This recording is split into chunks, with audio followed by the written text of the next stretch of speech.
नमस्कार दोस्तों। सब्जेक्ट है फ्लूइड मैकेनिक्स और फ्लूइड मैकेनिक्स का सबसे important topic properties of fluid, जिसके ऐसे ऑब्जेक्टिव क्वेश्चन की हम लोग प्रैक्टिस कर रहे हैं जो बार बार एग्जाम में पूछे जाते हैं। और मैं पहले ही बता चुका हूं, ऐसे सभी ऑब्जेक्टिव क्वेश्चन हमें रटना है। तो चलते हैं, देखते हैं आज के किस तरह के क्वेश्चंस हैं। तो पहला क्वेश्चन है, स्टार्टिंग में ही मैं बता दूं कि यदि आपको वीडियो की क्वालिटी लो लगती है तो 360, 480 या इसके ऊपर जो भी ऑप्शन है उस पर सेट करके देखें। वीडियो की क्वालिटी आपको एक नंबर मिलेगी। क्वेश्चन पढ़ने में क्लियर आएगा, सारे वर्ड क्लियर दिखेंगे। जैसे यहां पर लिखा है MKS unit of viscosity. Question में पूछ रहा है विस्कोसिटी की जो यूनिट होती है वह MKS सिस्टम में क्या होती है।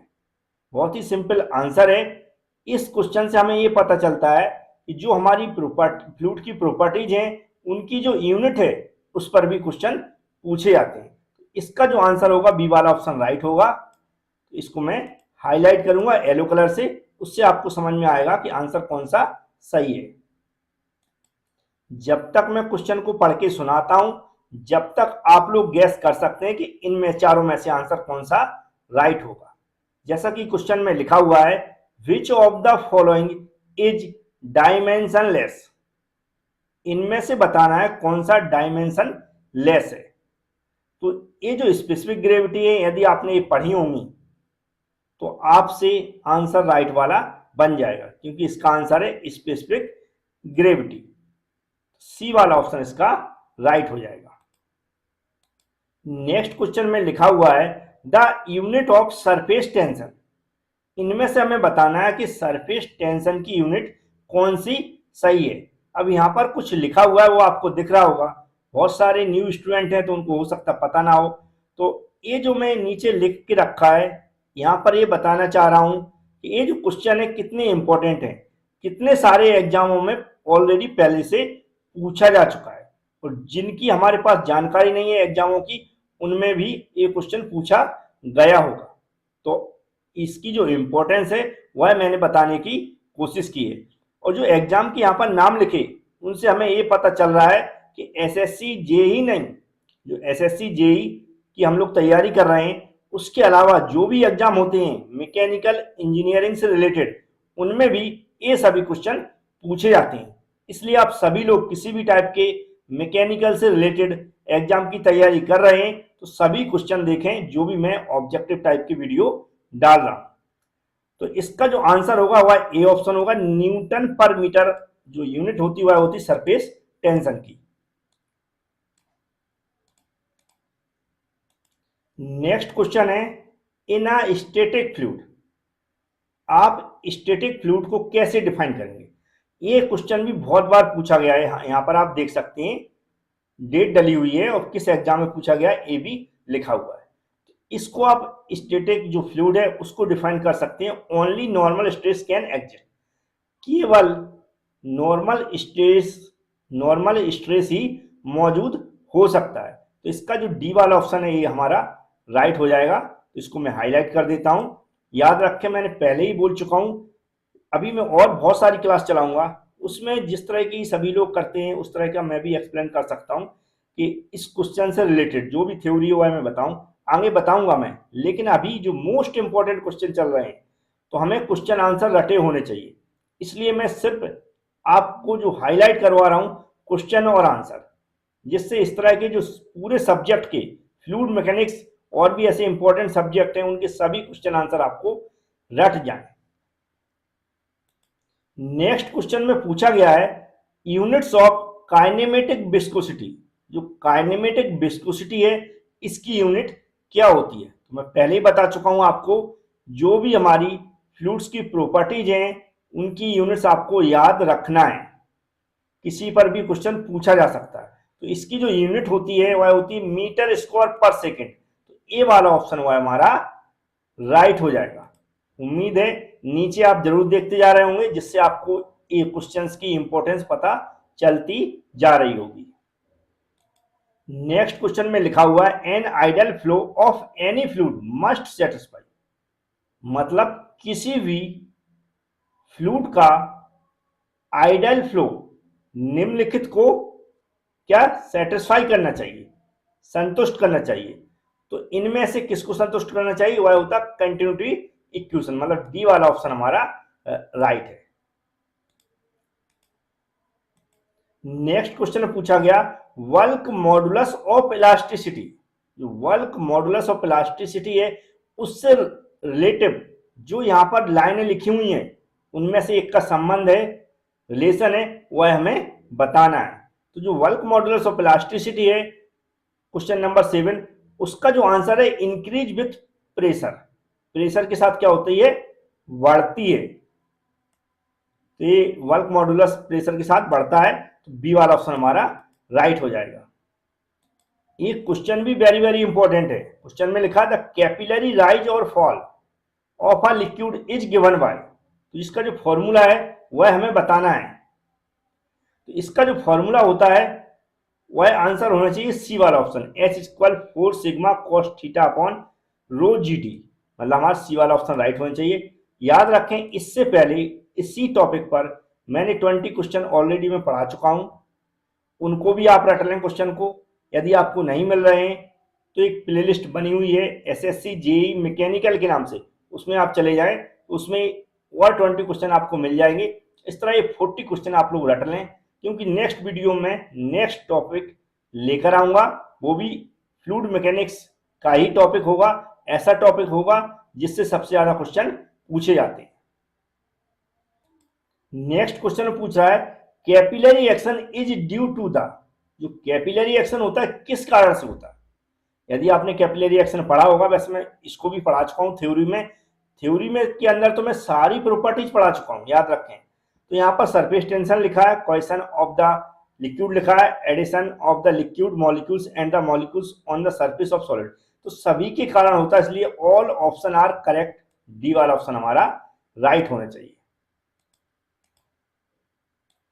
नेक्स्ट क्वेश्चन में लिखा हुआ है the weight density of a fluid to the weight density of a standard fluid is called, इन चारों में से किसी की डेफिनेशन यहां पर लिखी हुई है, उनमें से हमें आंसर बताना है, तो किसकी डेफिनेशन इनमें से, तो इनमें से स्पेसिफिक ग्रेविटी की डेफिनेशन है जो क्वेश्चन में लिखी हुई है, तो हमारा सी वाला ऑप्शन राइट हो जाएगा। याद रखें क्वेश्चन नंबर 10 तक हम लोग कंप्लीट कर लिए हैं, 50% मतलब आज के क्वेश्चन कंप्लीट हो गए। चैनल को सब्सक्राइब कर लें यदि आप हमसे नए जुड़ रहे हो, बेल आइकन पर क्लिक कर लें यदि आप इसी तरह चाहते हैं कि हम वीडियो अपलोड करते रहें और आप इसका फायदा लेते रहें। तो चैनल को सब्सक्राइब करना जरूरी है, तभी आपके पास नोटिफिकेशन पहुंचेगा। चलते हैं अगले 50% क्वेश्चन कंप्लीट करते हैं। नेक्स्ट क्वेश्चन में लिखा हुआ है property of liquid which offers resistance to the movement of one layer of the liquid over another adjacent layer of liquid is called. Question पूछ रहा है जो फ्लूइड है का वह गुण, मतलब वह प्रॉपर्टी बताना जो फ्लूइड की एक परत को और जो हमारा दूसरा फ्लूइड उसकी दूसरी परत पर क्या हो रहा है, फिसलता है, और उसमें जो रेजिस्टेंस उत्पन्न होता है उसको हम क्या बोलते हैं। तो ये क्वेश्चन बहुत बार हम लोग पढ़ चुके हैं, ये हमारी विस्कोसिटी की डेफिनेशन है एक्चुअली, तो हमारा डी वाला ऑप्शन हमारा राइट हो जाएगा। और विस्कोसिटी की डेफिनेशन सभी को याद रहती है, तो ऐसे क्वेश्चन तो आप लोग वैसे ही सही कर देंगे। नेक्स्ट क्वेश्चन भी इंपॉर्टेंट है, लिखा है hydrometer is use to determine, hydrometer का किसको मेजर करने के लिए उपयोग किया जाता है, तो इसका उपयोग किया जाता है specific gravity of the liquid, liquid की स्पेसिफिक ग्रेविटी को मेजर करने के लिए। याद रखें जब भी मैं पढ़ता हूं आपको लग रहा है कि हम प्योर हिंदी आप लोग समझ सकते हैं, या आपको लगता है प्योर इंग्लिश ही आप समझ सकते हैं, तो यहां पर मैंने कलर का उपयोग इसलिए किया है, आप देखेंगे ब्लू कलर क्लियर दिख रहा है, पूरी तरह हिंदी में क्वेश्चन है, हिंदी में ऑप्शन दिख रहे होंगे, जिससे आपकी डायरेक्ट जो निगाह है सीधी हिंदी पे पड़ेगी।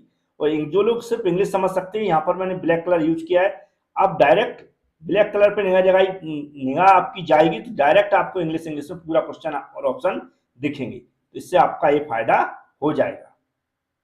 नेक्स्ट क्वेश्चन में लिखा हुआ है the value of work modulus of a fluid is required to determine, bulk modulus की वैल्यू को डिटरमाइन करने के लिए किसकी रिक्वायरमेंट की जरूरत पड़ती है? क्वेश्चन समझ में आ गया कि बल्क मॉडुलस ऑफ फ्लूइड, जो फ्लूइड का बल्क मॉडुलस है, यदि हमें उसकी वैल्यू रिक्वायरमेंट है, उसको निकालना है, डिटरमाइन करना है, तो किसकी जरूरत पड़ती? तो इसमें पड़ती है हमें मैच नंबर की। किसकी? मैच नंबर, मतलब सी वाला ऑप्शन हमारा राइट होना चाहिए। अब एक और टाइप के क्वेश्चन पूछे आते हैं, डायमेंशनल नंबर या डायमेंशनल फॉर्मूला। पता होगा, फिजिक्स में पढ़े होंगे, डायमेंशनल फॉर्मूलों पर भी क्वेश्चन पूछे आते हैं। याद रखना, बहुत बार पूछे आते हैं। जैसे कि इसके अंदर पूछा गया, which of the following is dimensional formula of kinematic viscosity. Kinematic viscosity का डायमेंशनल फॉर्मूला क्या होता है? तो यहाँ पर जो ऑप्शन दिए आपको दिख रहे होंगे, इसमें ए वाला इसका ऑप्शन राइट है। तो याद रखें, जो भी हम फ्लूइड की प्रॉपर्टीज पढ़ रहे हैं, उनमें से जिन जिन प्रॉपर्टीज के डायमेंशनल फॉर्मूला हैं, उनको आप लोग याद कर लें। नेक्स्ट क्वेश्चन में लिखा हुआ, viscosity has the following dimensions. Viscosity की इसमें से बताना कौन सी डायमेंशन। तो हमारा डी वाला ऑप्शन राइट हो जाएगा। नेक्स्ट क्वेश्चन पढ़ने से पहले मैं आपको बता दूं, यदि वीडियो की क्वालिटी पसंद आ गई हो और जो मेरे पढ़ाने का तरीका भी पसंद आ रहा हो, क्वेश्चन जो हम यहाँ पर आपको प्रोवाइड करा रहे हैं, यदि वो काम के हों, आपको लग रहा है कि काम का चैनल है, तो जो वीडियो आप देख रहे हैं, इसको लाइक करने में आपका कोई भी नुकसान नहीं होने वाला। वीडियो को लाइक कर दें। हमारी जो रेटिंग है वीडियो की, वह बढ़ती है। आपका कोई भी चार्ज नहीं करता, नहीं आपसे कोई पैसा लगता है। सिर्फ मैंने बताया, इसका एक ही फायदा है, हमारी वीडियो की रेटिंग बढ़ जाती है। तो क्वेश्चन में लिखा हुआ है, इनमें से हमें बताना है कि वह कौन सा फ्लूइड है, वह कौन सा फ्लूइड है जिसकी जो विस्कोसिटी है, उसमें डिफॉर्मेशन के साथ कोई परिवर्तन नहीं होता। क्या होता है? डिफॉर्मेशन के साथ कोई परिवर्तन नहीं होता है। ऐसे फ्लूइड की हमें विस्कोसिटी बताना है। तो ये होती है हमारी न्यूटोनियन फ्लूइड्स। कौन सा होता है? डिफरेंट टाइप्स के फ्लूइड्स हम लोग पढ़ते हैं, उसमें न्यूटोनियन फ्लूइड्स की आपको डेफिनेशन पढ़ेंगे तो आपको इसमें मिल जाएगा कि जो इसका डिफॉर्मेशन के साथ उसकी विस्कोसिटी में कोई परिवर्तन नहीं होता है। नेक्स्ट क्वेश्चन इसमें लिखा है, सूडोप्लास्टिक है, वह एक लिक्विड है, किसके लिए पूछ रहा है? सूडोप्लास्टिक है, वह किस पदार्थ के लिए लिक्विड है? तो क्या आता है? Dynamic viscosity decrease as the rate of shear increase. ये वाला जो ऑप्शन है हमारा करेक्ट हो जाएगा। ये क्वेश्चन भी आपको अच्छे से पढ़ लेना है, या इसके बारे में जो भी आपको और जानकारी मिलती पढ़ने के लिए। वैसे मैं तो स्पेशल जब थ्योरी पढ़ाऊंगा तो उसमें बताऊंगा ही, फिर भी आप ये क्वेश्चन पूछा जाता कई बार। अभी कम पूछा गया है, लेकिन शुरुआत हो चुकी है, तो ये आगे भी पूछा जा सकता है। नेक्स्ट क्वेश्चन में लिखा है, जो मरकरी होती है, तो पूछ रहा है क्वेश्चन के अंदर कि जो मरकरी है वह अपने किस प्रॉपर्टीज के कारण, मरकरी है वह अपने किस गुण या प्रॉपर्टीज के कारण जो कांच की नली होती है उसको गीला नहीं करती है। उसको क्या करती है? गीला नहीं करती है। फिर जिसे क्या कहा जाता है? तो उसे कहा जाता है सरफेस टेंशन के कारण। किसके कारण? सरफेस टेंशन के कारण वह गीला नहीं करती है कांच को, मतलब गीला नहीं करती है। उम्मीद है समझ में आ गया होगा क्वेश्चन। नेक्स्ट क्वेश्चन में लिखा हुआ है, निम्नलिखित में से कौन सा मीटर विस्कोसिटी से संबंधित नहीं है? इनमें से बताना है कि ऐसा कौन सा मीटर है जो विस्कोसिटी से संबंधित नहीं है। तो यह ऑरसेट होता है, यह विस्कोसिटी से संबंधित नहीं होता। तो हमारा डी वाला ऑप्शन राइट हो जाएगा। नेक्स्ट क्वेश्चन में लिखा हुआ है, shear thickening fluid is also known. जो शियर थिकनिंग फ्लूइड है, इसे किस और नाम से जाना जाता है, या किन किन नामों से जाना जाता है? तो इसको जाना जाता है डाइलेटेंट। क्या डाइलेटेंट के नाम से जाना जाता है, मतलब बी वाला ऑप्शन राइट हो जाएगा। तो जी आज के क्वेश्चंस थे। मेरा काम था आपके पास मटेरियल को पहुंचाना। अब आपका काम है इन क्वेश्चन को आप कैसे रटेंगे, कैसे याद करेंगे, कैसे समझेंगे। वैसे ही अब नेक्स्ट टॉपिक में लेकर आऊंगा फ्लूइड मैकेनिक्स का, तो आप इसी तरह वीडियो देखते रहें। Thank you friends.